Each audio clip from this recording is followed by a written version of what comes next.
자, 여러분 안녕하세요. 오늘의 한자어 441번째 시간 이 단어에 대해서 알아보도록 하겠습니다.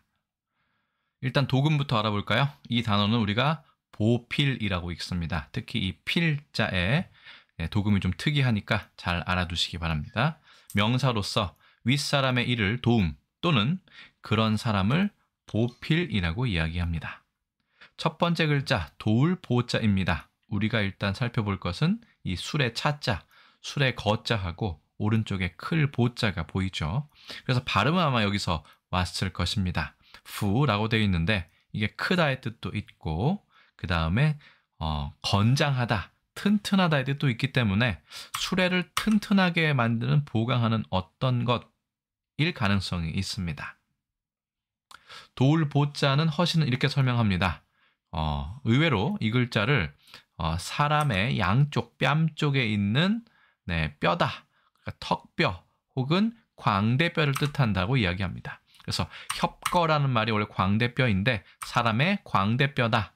그래서 술의 차, 술의 거자의 뜻을 따르고 그 다음에 클 보자는 음을 나타낸다. 실제로 이 보 서로 음이 같기 때문에 형성자로 보는 것은 큰 무리가 없어 보입니다.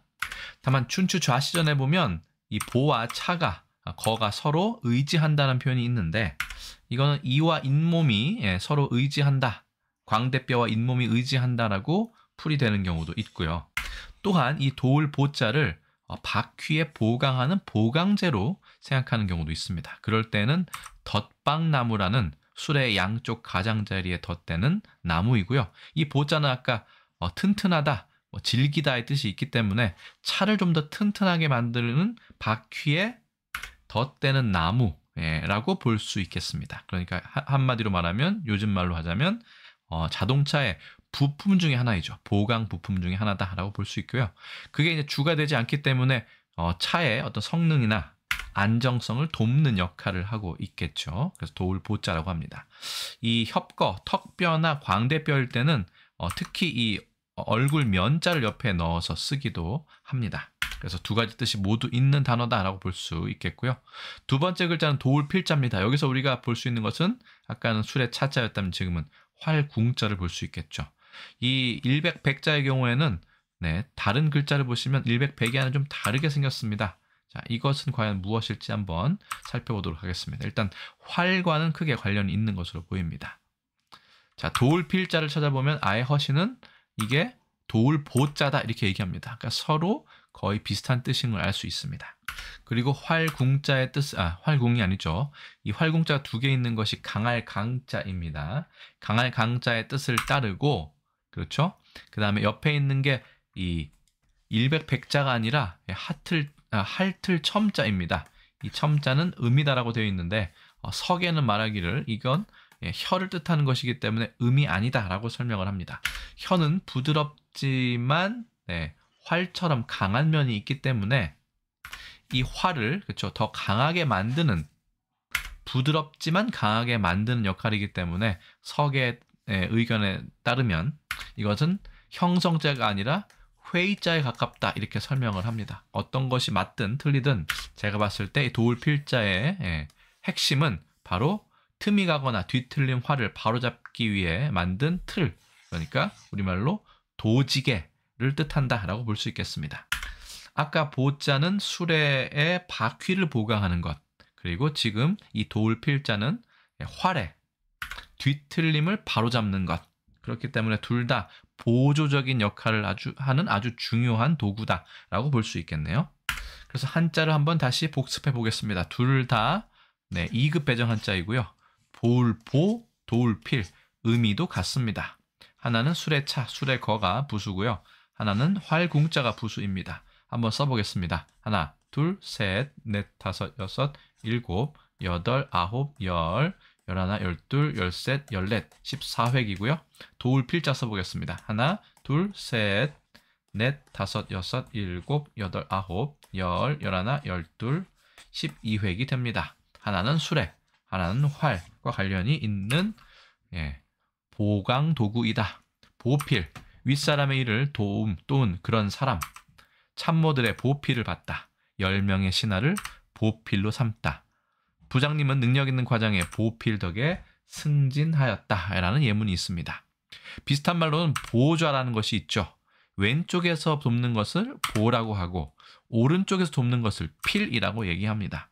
그런 의미에서 보좌의 좌자는 도울 좌자지만 왼좌의 뜻도 가지고 있음을 알 수 있습니다. 자, 시종에서 온 시중도 보필하고 비슷하고요.